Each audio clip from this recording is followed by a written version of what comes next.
The sleek private plane shimmered under the golden rays of late afternoon sunlight as the ground crew completed final checks. Inside, the cabin was a masterpiece of luxury. Sumptuous leather seats, rich mahogany trims, and sparkling glasses filled with chilled sparkling water awaited the select few travelers. Liam, a composed man in his late 30s, occupied the front row, dressed sharply in a charcoal suit that hinted at quiet confidence.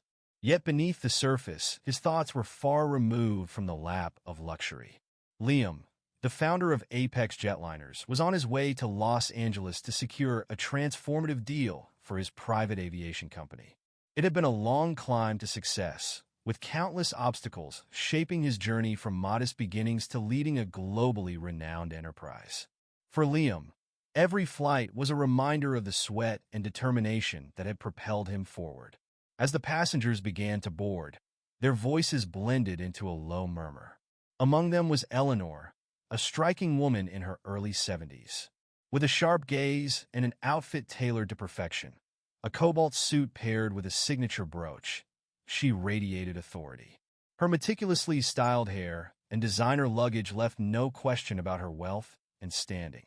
As Eleanor entered the cabin, her eyes briefly lingered on Liam before moving on, her expression unreadable. Eleanor was accustomed to the exclusivity of first-class travel, where she believed she belonged as a member of society's upper echelon. Her fortune, inherited generations ago, had shielded her from the struggles of most. Yet, the sight of Liam, a young man of color, seated confidently in first class, unsettled her. Though she said nothing at first, her thoughts were clouded with presumptions. Liam, oblivious to the judgment in Eleanor's gaze, focused on reviewing the details of his upcoming deal. The other passengers appeared indifferent, chatting quietly as they settled into their seats. But Eleanor's discomfort grew. She glanced at Liam repeatedly, her irritation simmering with each passing moment. In her mind, first class was reserved for people like her, and Liam's presence didn't fit her narrow vision of belonging. Unable to contain her indignation, Eleanor muttered to the man beside her, "Standards have certainly dropped, haven't they? Just anyone can sit here now." Her seatmate, caught off guard, gave a polite smile before returning to his newspaper. Eleanor, undeterred, continued to cast sidelong glances at Liam. As her discomfort festered, she decided to take matters into her own hands. The cabin crew was finishing their pre-flight checks when Eleanor abruptly rose, her heels clicking sharply on the polished floor as she approached Liam. The sudden movement drew the attention of other passengers. "Excuse me," she said loudly, her voice tinged with condescension. "I believe you're in the wrong section. This is first class." Liam looked up, his calm brown eyes meeting hers with a mixture of confusion and amusement. "Pardon me?" "You heard me," Eleanor insisted. "This section is reserved for paying customers. I don't know how you got here, but you need to leave." The cabin fell silent. Passengers exchanged shocked glances, and a flight attendant began making her way toward the commotion. Liam, his composure unshaken, leaned back slightly and replied, "I'm sorry, ma'am. I'm exactly where I'm supposed to be." Eleanor's cheeks flushed with irritation. "Nonsense," she snapped. "Someone like you doesn't belong here. You probably wandered in by mistake." By this point, the flight attendant arrived, her professional demeanor masking her unease. "Is there a problem, ma'am?" she asked Eleanor, though her eyes flickered toward Liam. "Yes, there is," Eleanor declared. "This man shouldn't be here. I demand you check his ticket." The flight attendant turned to Liam, who handed over his boarding pass without hesitation. His confidence was unshaken as he said, "Please take your time."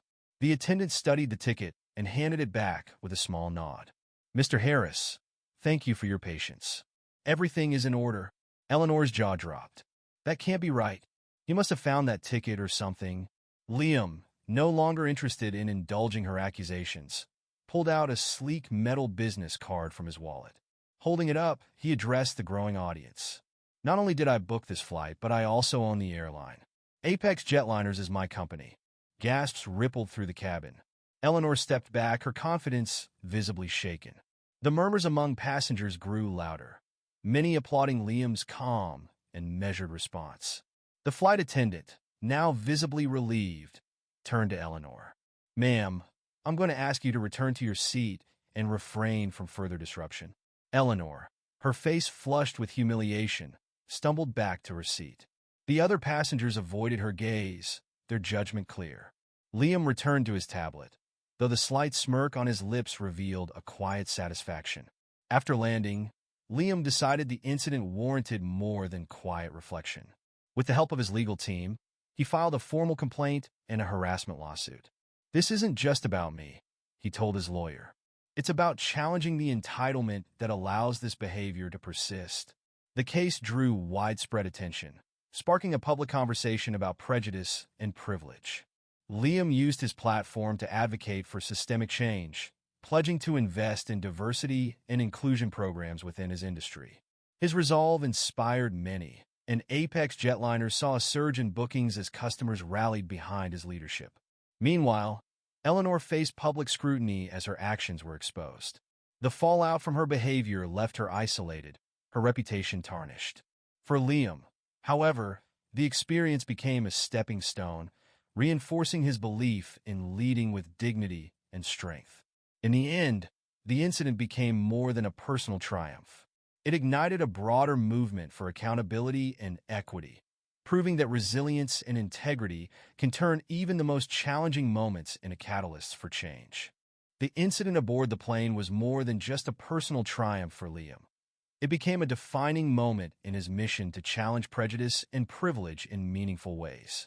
While the media buzzed with the dramatic confrontation and its aftermath, Liam refused to let the story end with public applause. He used the momentum to create a ripple effect, channeling the attention into something larger than himself. Liam launched a groundbreaking initiative through Apex Jetliners, a scholarship program aimed at nurturing diverse talent in the aviation industry.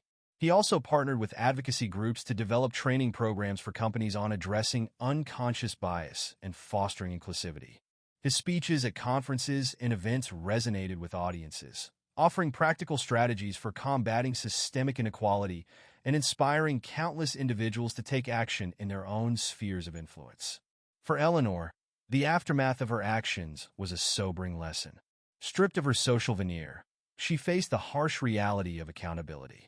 Though she initially retreated in shame, Eleanor eventually released a statement of apology, acknowledging her misjudgment and pledging to support causes promoting equity. Whether her efforts stemmed from genuine remorse or public pressure, her fall from grace served as a cautionary tale about the consequences of entitlement and bigotry. As for Liam, his response to the confrontation transcended the confines of that one flight. He became a beacon of hope for others who had faced similar prejudices, proving that dignity and resilience could not only silence ignorance, but also inspire lasting change. In a powerful interview months later, Liam reflected, "Moments like these remind us of the work we have yet to do, but also of the power we hold to shape a better, fairer world." The story wasn't just a victory for Liam. It was a call to action for everyone.